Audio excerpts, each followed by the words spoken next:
Yeah, I was wondering, how are you guys doing town portals, waypoints, or some kind of instant transport system? And what exactly is your development process behind that? So, I'll go ahead and take that one. The waypoint system is probably going to return very similar to how it was in Diablo 2. We're kind of designing that system right now, and it's pretty much looking very similar. Town portals, we're really trying to figure out if we can completely remove them. The biggest reason that we don't like town portals is how they affect combat. They're meant to be a travel tool, a convenience tool, but they're actually a escape from any situation that is unpleasant to me tool. And when you have something like that, it not only kind of incites some not really fun ways to play the game, actually, on the player's part. I mean, they're using the tools that are given to them, so rightly so. It also creates kind of sloppy design on the designer's part. I don't think Duriel would have ever existed if there were no town portals in Diablo 2, because you wouldn't have been able to beat them, and that's not good. It is our goal, though, that players be able to move quickly through the world. It's not a game about travel. Travel time's not something we want in it. So as we work through our different systems, putting in waypoints, the checkpoint system for death is actually meant to reduce travel time. Resurrection, when you're with other players, is meant to reduce travel time. The fact that our dungeons actually have exits in them, so you don't get to the bottom of a dungeon and then have to walk all the way back. So all these things are meant to reduce travel time, to make sure that players can get back to towns fairly regularly, unload their inventory, and not constantly be just walking without actually being in action. Hi. So in the demo, the wizard seemed really slow, definitely trying to get a faster paced game going. So are you guys gonna try and fix that, or is there different specs where one's maybe faster and one's slower? I get it. I think it's a symptom of the skills that we selected for the demo.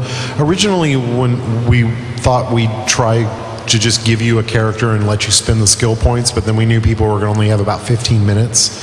So we decided to just give them a loadout.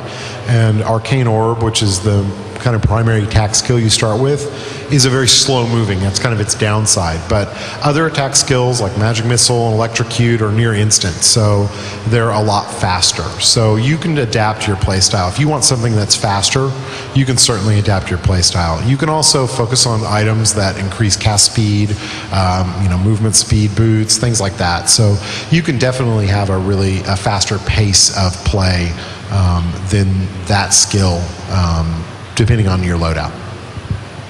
In last year's build, one of my favorite things was with the Witch Doctor, you could set your zombie dog on fire or poison it, and it would look like that, and it would do that kind of damage. It was really cool. But in this year's demo, that's not there at all. What happened to it? That's a really good question. One of the struggles that we had with the Witch Doctor zombie dog in particular was figuring out, why would I choose to plague my dog or light it on fire? What are the situations that I would choose one versus the other? Is the gameplay supposed to be that the player's trying to keep the fire on the dog all the time, but it keeps falling off? Or is it that for some situations I want a fire dog, and for some situations I want a plague dog?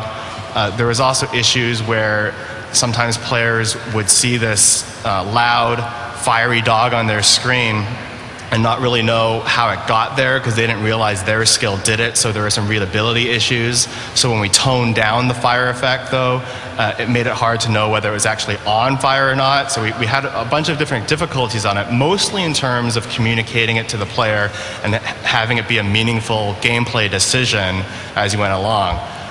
We still want to keep the idea of customizing your dog in different ways, and one of the ways we'll probably look at doing that is through either additional skills or the rune system, which Jay mentioned earlier today, we weren't able to show at BlizzCon this year, but that's definitely a whole other level of customization on skills, which isn't even being shown right now. Hi, my name is Henry, and I have a couple ideas phrased in the form of a question. First off, phasing in Diablo 3. Wouldn't that be awesome to like change the environments based on the quests that you do? And speaking of quests, class-specific quests. I think it'd be awesome to implement quests where like 8 barbarians have to join in and jump over chasms or whatever it is they have to do. And if you implement that, what are my stock options like?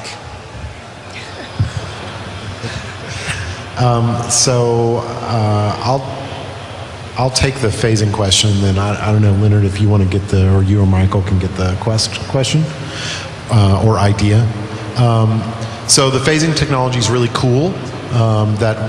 Those of you who don't know what that is, if there's not a World of Warcraft fans here, I'm sure there's one or two. It's all right. We like that game too. It's a really cool technology they have to be able to change the world dynamically over time, change the terrain, change the NPCs and what's in the world. Currently, we don't have any technology like that. Our game is not a persistent world in the same way that an MMO is. So it's not been a high priority for us to develop a technology like that. If we want to change our world, our story is a bit more linear. It's easier for us to do that. That technology is pretty, even though we've already developed it for another game, putting it into our engine would not be trivial. It would actually be really time consuming. So until we see some kind of obvious benefit, we probably won't explore something like that. It's a cool idea, and maybe one day we will. Maybe one day we'll find a use, or we'll constrain against the game that we have and want to add something like that. And I'll let the Quest guys take the Quest question. So one of our goals with Diablo 3 is that we really want to expand the story and the character of the heroes of the game. There are a lot of ways we're doing that. One of the ways you might have noticed is that there's a lot more dialogue for the hero characters. They will participate in conversations. They have very specific characters, and I think that with that being our goal, Class Quest sounds like a great idea.